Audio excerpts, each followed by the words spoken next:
Olá, meus queridos alunos, sejam todos muito bem-vindos a mais uma aula.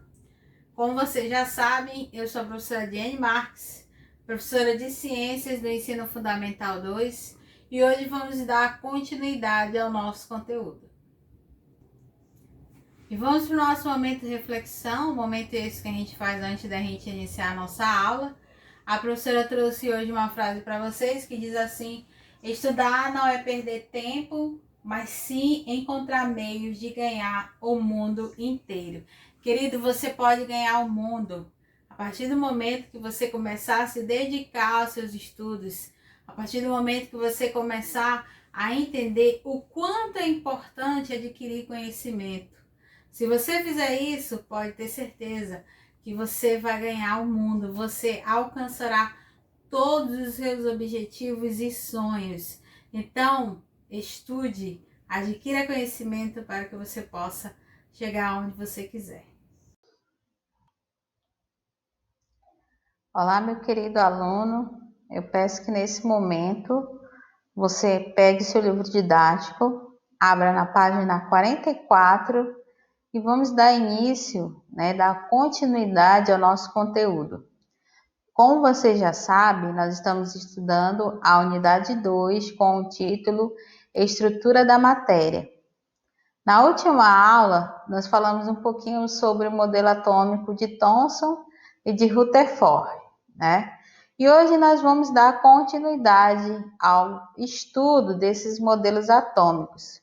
Como a professora falou na última aula, Rutherford foi um pesquisador, foi o último pesquisador que nós falamos, né, na última aula, que criou um modelo atômico. Só que o modelo atômico de Rutherford, ele tinha algumas falhas que nós citamos na nossa última aula. E esse modelo atômico de Rutherford, ele acrescentou muito para o estudo da matéria, mas deixou, aí muitas questões em abertas. E aí se fez a necessidade, de dar prosseguimento a esse estudo da estrutura da matéria. Então, novos pesquisadores continuaram estudando esse processo de estudar a matéria e a matéria relacionada, à sua propriedade elétrica. E aí, mais à frente, lá por volta de 1911, um pesquisador chamado de Niels Bohr, que viveu de 1885 a 1962, ele resolveu tentar desvendar, esse problema da instabilidade do átomo. Então, pelo modelo atômico de Thomson, a gente observou o quê? Que os átomos, eles eram instáveis, eles não tinham aquela estabilidade. Então, Bohr veio, em 1911, com esse objetivo, de trabalhar para resolver esse problema da instabilidade dos átomos e também encontrar, uma explicação de como que acontece a questão da emissão de luz e das cores, né? Por quê? Porque ele observava que quando ele fazia experimentos com tubos catódicos, o que acontecia? Todas as vezes que eles usavam vários tipos de gases, esses vários tipos de gases, eles emitiam cores diferentes. Então, esse era outro ponto que Bohr vinha estudando, para se explicar. Então, ele realizou diversos tipos de experimentos, com diversos tipos de radiações. Essas radiações, elas sempre eram luminosas e variadas. Por que elas eram variadas? Porque ele usava vários tipos de elementos químicos. Então, esses elementos químicos, eles emitiam vários tipos de cores, de luz. Então, segundo os estudos de Niels Bohr, essa variação de emissão luminosa acontecia por quê? Porque quando ele pegava esse elemento químico e ele fazia com que esse elemento químico entrasse em contato com a energia, automaticamente esse elemento químico ele era aquecido ou então ele era submetido a uma descarga elétrica e aí automaticamente esse elemento químico emitia uma radiação luminosa de cores variadas. Então, para que acontecesse isso, né, Niels Bohr, ele sempre procurava o quê? Em seus experimentos, pegar elementos químicos, né, colocava esses elementos químicos, né, em contato com energia, né, seja por aquecimento ou por descarga elétrica, e aí ele observava que todas as vezes que ele submetia esse elemento químico a esse tipo de processo, eles emitiam, né, luz, e muitas das vezes eram luzes muito variadas, né, com várias cores.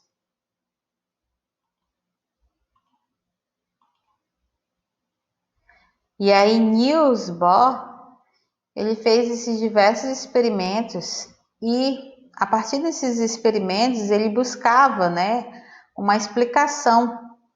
Só que na época a física clássica ela não conseguia, né, ajudar para que ele conseguisse, né, explicar esses experimentos que ele realizava. Foi aí que em 1913 ele fez uma série de afirmativas, né, válidas, ou seja, ele fez uma série de postulados referentes ao estudo do átomo hidrogênio. Então, nessa época de 1913, ele estudou muito o elemento químico chamado de hidrogênio. E aí, nesses estudos, ele fez as seguintes afirmações. A primeira dela, que o elétron ele gira ao redor do núcleo em órbita circular. Então ele observou que, pegando o átomo de hidrogênio, ele observou que aquele átomo de hidrogênio, ele tinha, né, elétrons ali na sua eletrosfera e que esse elétron ele girava ao redor do núcleo, né, como se fosse um planeta girando ao redor do Sol. Outro ponto também que ele observou é que um átomo tem um número limitado de órbitas, camadas permitidas. Então, ele observou o quê? Que aquele átomo ele tinha um número limitado de órbitas, ou seja, de circulares, né, ao redor do núcleo, ou seja, de camadas ao redor do núcleo. Outro ponto é que cada uma dessas órbitas é caracterizada por uma determinada energia. Ou seja, ele observou que cada camada dessa que tinha ao redor do núcleo, né, ou seja, na região da eletrosfera, cada camada dessa é caracterizada por uma quantidade de energia, ou seja, cada camada tinha uma certa quantidade de energia. Outra coisa que ele observou que enquanto o elétron permanece em movimento em uma órbita, ele não emite e nem absorve energia.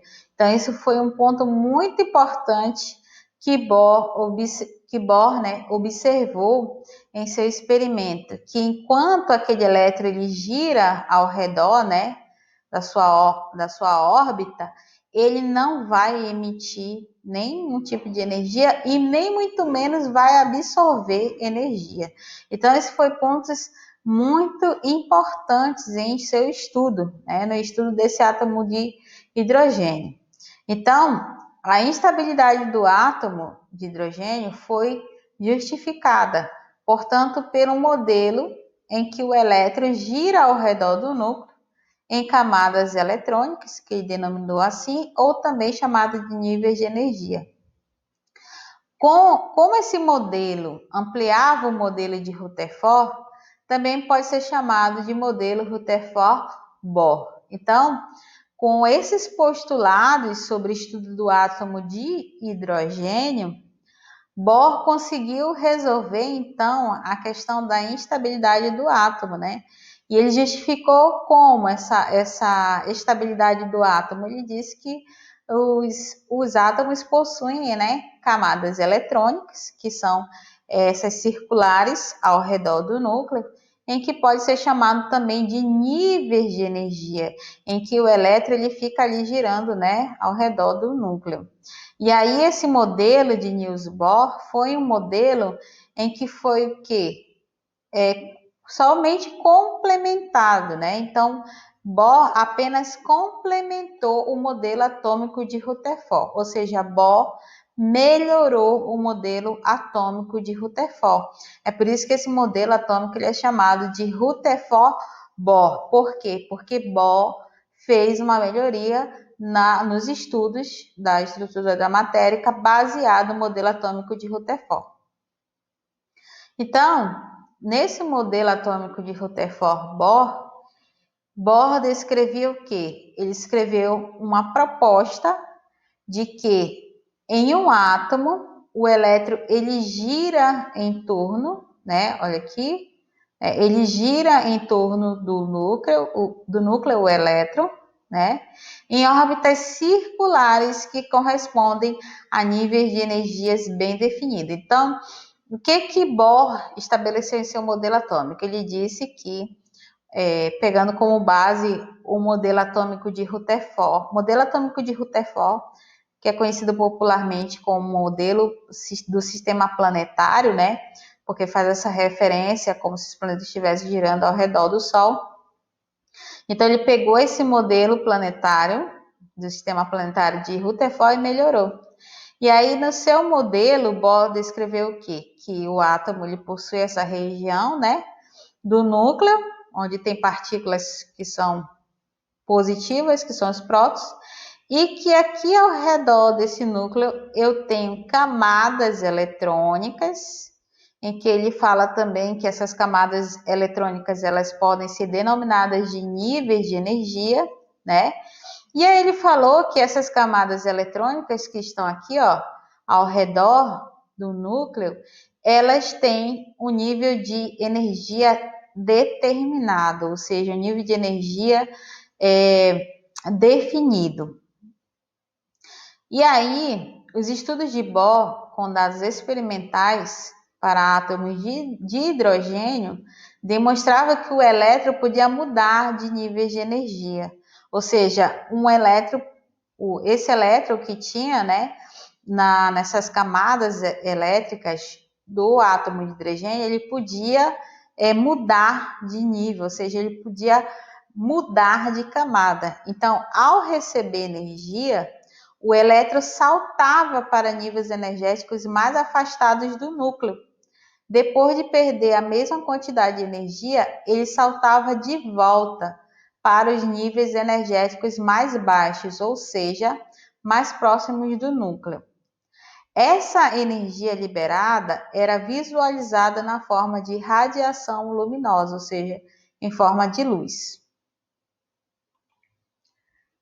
Então, só para a gente entender melhor, né, esse experimento que Bohr fez com o átomo de hidrogênio. Então, com esse experimento, ele detectou o quê? Que esse elétron, né, você tem aqui um átomo de hidrogênio. Nesse átomo de hidrogênio, aqui na eletrosfera, eu só tenho um elétron, certo? Isso para o átomo de hidrogênio. O que ele observou? Que quando esse átomo ele recebia, né, descarga elétrica, ou seja, quando ele era submetido a níveis de descargas elétricas, o que acontecia, né? Ou a níveis de descarga elétrica ou a aquecimento. O que acontecia? Esse elétron, ele pulava, olha aí, ó, ele pulava de um nível de energia para o outro. Ou seja, ele pulava de uma camada eletrônica para o outro quando ele recebia aquecimento ou energia elétrica. Então, esse elétron, ele pulava de uma camada, né, de um nível de energia para uma mais afastada do núcleo. Aí, quando ele pulava, ele absorvia essa energia que ele estava recebendo ali, essa energia elétrica ou aquecimento que ele estava recebendo ali. Só que aí, depois de um tempo, o que acontecia? Ele saltava de volta, né, ele perdia aquela quantidade de energia e saltava de volta para um nível mais próximo, para uma camada mais próxima do núcleo. E aí, quando esse elétron, né, ele libera essa energia, ele perde essa energia que ele recebeu e que ele volta para a camada, né, mais perto do núcleo, o que vai acontecer? É nesse momento que ele vai emitir energia, ele vai liberar energia, ou seja, ele vai emitir luz. Esse processo que Bohr observou em seu experimento, utilizando um átomo de hidrogênio, esse processo é bem parecido com o que a gente vê em fogos de artifício. Então, você tem ali nos fogos de artifício elementos químicos, né, que estão contidos ali naquele material. Aí, o que acontece? Quando você acende o fósforo, que você coloca aquela chama em contato com aquele produto químico que tem ali, né, o que vai acontecer?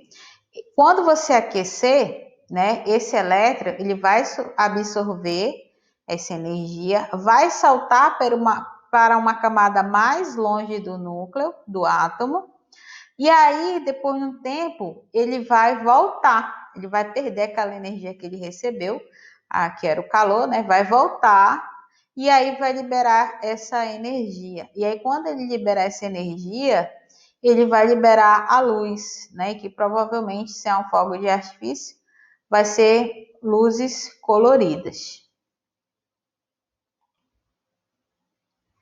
E aí, esse modelo atômico de Bohr, ele explica de forma satisfatória quando a gente fala do elemento químico hidrogênio, né? Por quê? Porque o elemento químico hidrogênio, ele só tem apenas um elétron, né? Na sua eletrosfera ali ao redor do núcleo. Mas aí, quando a gente falava sobre outros elementos químicos que têm vários elétrons na sua eletrosfera, esse modelo atômico de Bohr ele já não conseguia explicar, né, essa estabilidade do átomo de forma satisfatória. E aí, outra coisa também que não ficou também esclarecido nesse modelo atômico de Bohr foi a estrutura do átomo. Só para vocês terem uma noção disso, é que no modelo atômico de Rutherford-Bohr, que é esse que nós estamos estudando, só existia apenas no núcleo partículas chamadas de prótons, né, no núcleo, e ao redor na eletrosfera apenas partículas negativas que eram os elétrons. Então, havia um problema muito grande, por quê? Porque se você tem cargas de sinais, de mesmos sinais, o que vai acontecer? As cargas de mesmos sinais, elas vão se repelir. Então, se eu tenho um núcleo que só tem partículas positivas, o que vai acontecer com aquele núcleo? Ele vai ficar, né? Ele não vai ficar estável e aí ele vai se desintegrar, porque carga positiva se repele. Então, isso foi um problema muito grande do modelo Rutherford-Bohr. Por quê? Porque eles não conseguiram explicar essa partezinha aí, por isso que ficou esse modelo ele não ficou bem satisfatório a nível de explicação, né, da partícula que faltava, que Rutherford já tinha visto, né, como nós já estudamos, Rutherford já tinha visto essa partícula neutra que provavelmente ficava junto com o próton no núcleo, só que eles ainda não tinham conseguido explicar, nem Rutherford e nem Bohr, de maneira satisfatória. E aí, a partir disso, né, buscou-se no núcleo uma nova partícula, uma partícula neutra.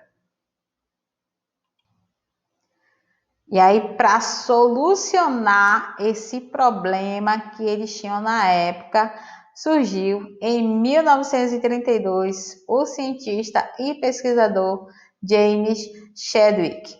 Né? Chadwick foi um pesquisador que viveu de 1891 a 1974.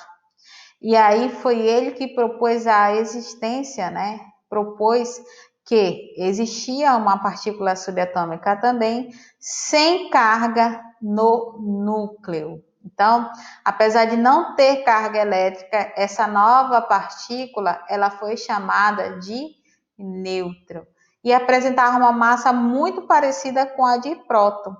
E a sua função dessa partícula que não tinha carga elétrica nenhuma era o quê? Era equilibrar a carga existente positiva que tinha no núcleo.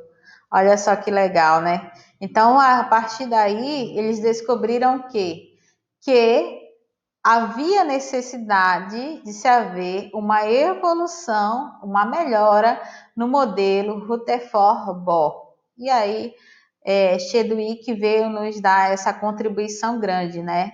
Esse pesquisador conseguiu definir com seus experimentos, seus estudos, essa nova partícula chamada de nêutron, que estava junto com os prótons no núcleo do átomo e fazia com que os prótons eles conseguissem, né, esse equilíbrio de carga elétrica para que eles não viessem a se desintegrar.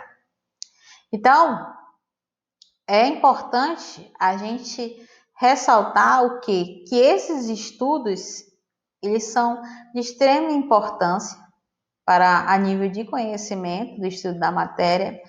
É necessário que essas pesquisas elas continuem acontecendo para que esses modelos atômicos eles possam evoluir. É claro que existem outros modelos atômicos bem mais modernos do que a professora acabou de ensinar aos senhores, né? No entanto, para nível didático, né? Para nível mais explicatório, né? Para nível mais aceitável e de entendimento melhor, a gente pega esse modelo atômico de Rutherford-Bohr, né? Por quê? Porque ele explica bem a estrutura da matéria, explica bem, né, o comportamento que os átomos possuem, né? Então, o modelo de Rutherford-Bohr é o mais didático, é o mais aceito, né? Principalmente pela comunidade científica. Então, é o modelo que nós utilizamos até hoje, é o modelo de Rutherford-Bohr.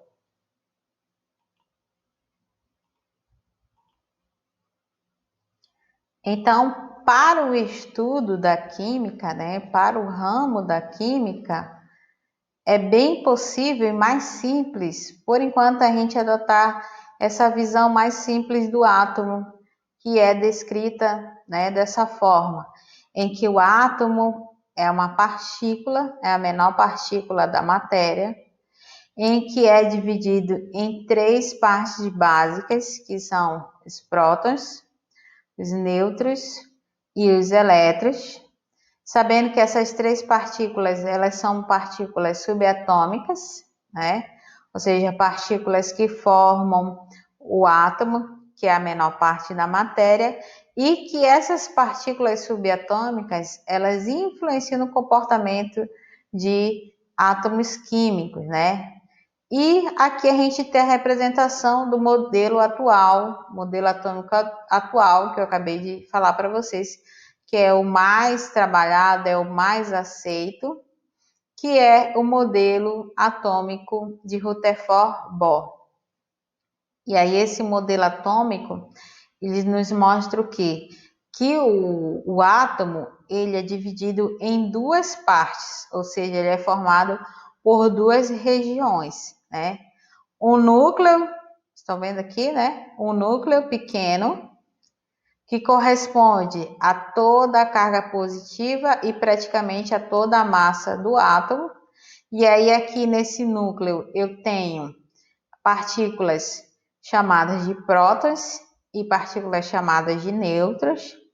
E aí você não pode esquecer que esses prótons, eles são partículas de carga positiva e os nêutrons são partículas que não têm carga nenhuma, elas são neutras, o nome já está falando, né?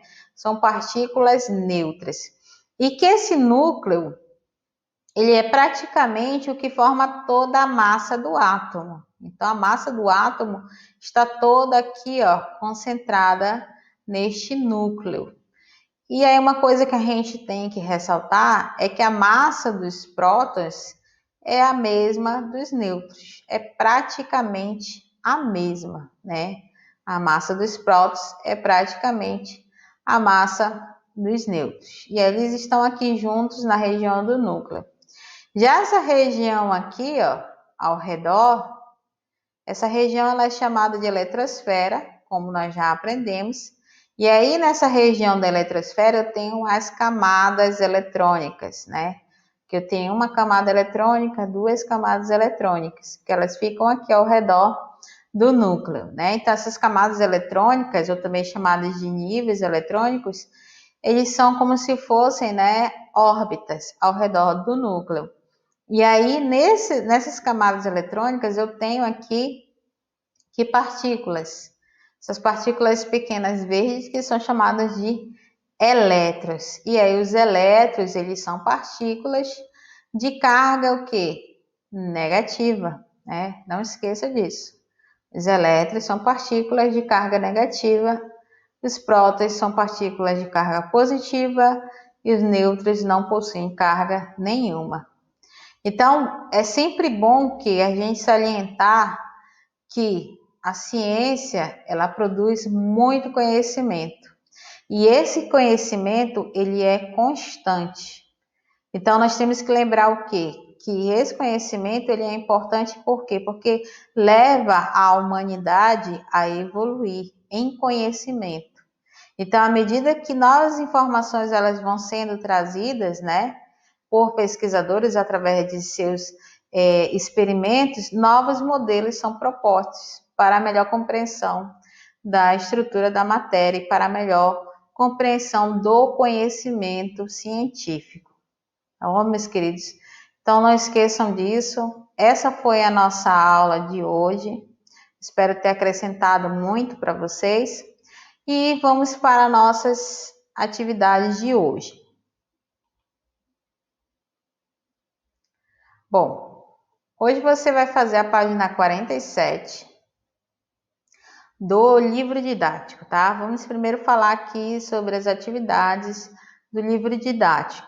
Então, hoje, no nosso livro didático, os senhores irão fazer a página 47 do livro didático. Façam a questão 1, questão 2 da página 47. Depois, você passa para a página 48. Na página 48, você vai fazer a questão 3, a questão 4, a questão 5, 6 e 7. Lembrando que você tem aqui questões que você tem que fazer no caderno. Olha lá o caderninho, tá bom? Não esqueça. Fazer no caderno de ciências essas questões. Essas são as nossas atividades do nosso livro didático. Agora vamos passar para nossas atividades do nosso livro de atividade do aluno.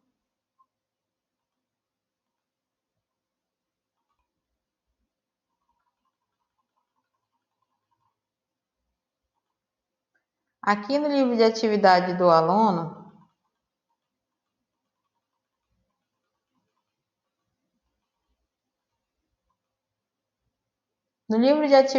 aluno, você vai fazer a página 24.